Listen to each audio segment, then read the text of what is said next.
Kim Kardashian's latest media project has seen her unseat Meghan Markle from her comfortable position at the top end of streaming giant Spotify's podcast charts.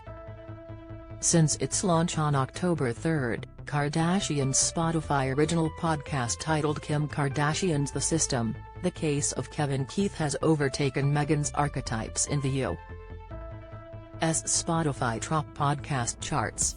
Archetypes launched on August 23 and after 48 hours, toppled Spotify's long-standing #1 original podcast The Joe Rogan Experience, in both the US and UK charts.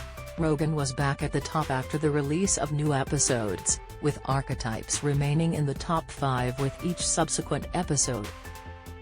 Kardashian has widened the gap between Rogan and Meghan, with The System charting at #1 following its launch and remaining in the top 5 ahead of Archetypes since then.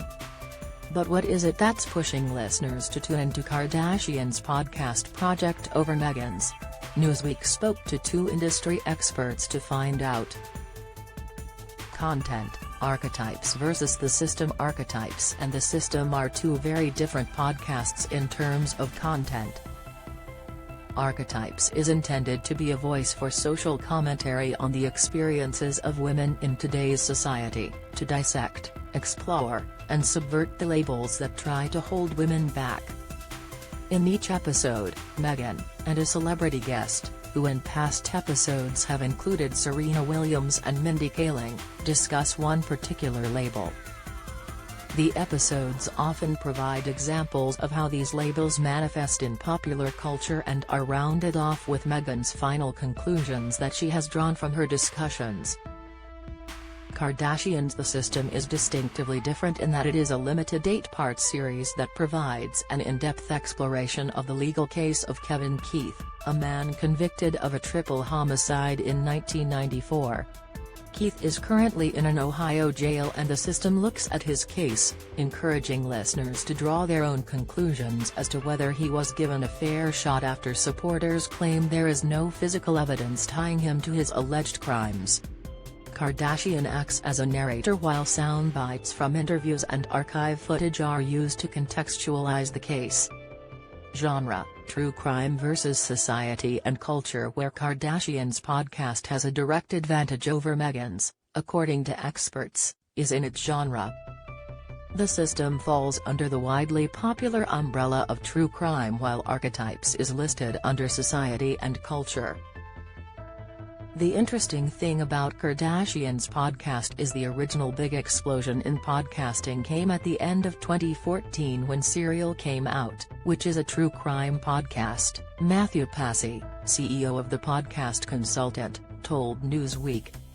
So, just the fact that podcasts became a thing because of a true crime podcast speaks to why it is one of the more popular genre styles of content that people tend to consume. True crime doesn't really have a niche, he continued. Anybody can be interested in a true crime podcast, whereas, to be interested in Meghan's podcast, you really have to be in a specific subset of the world to seek out that kind of content. Whether you're someone who is interested in her as a person or interested in the topics that she's talking about, it narrows the overall population that would be attracted to that kind of content, and I just don't see where that is going to come anywhere near the size and the scope of those who have expressed interest in these types of true crime podcasts. Ashley King, the creative director and founder of UK-based Flamingo Heights, which offers podcasting training, told Newsweek that given the interest in true crime, with shows like Dahmer being top of the Netflix charts, she was not surprised to see Kardashian's podcast succeed.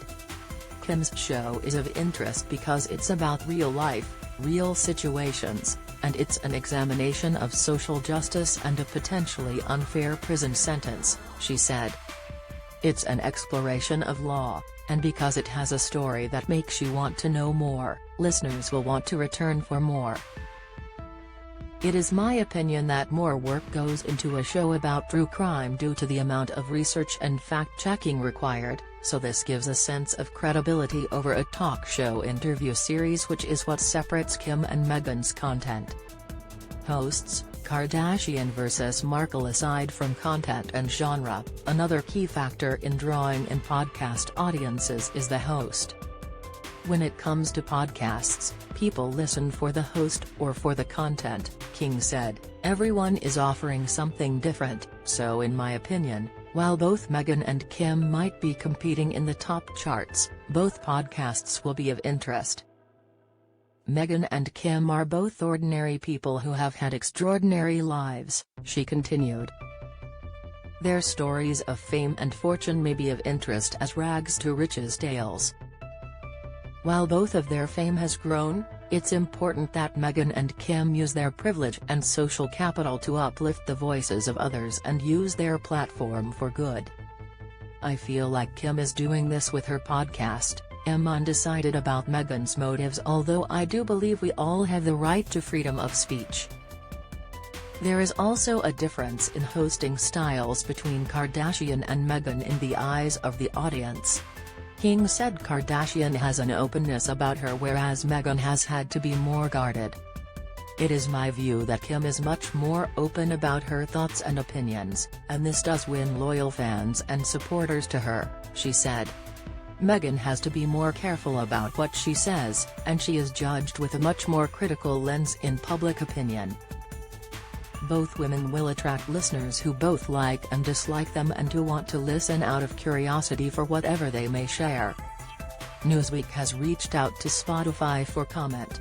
Do you have a question about King Charles III, William and Kate, Meghan and Harry or their family that you would like our experienced royal correspondents to answer?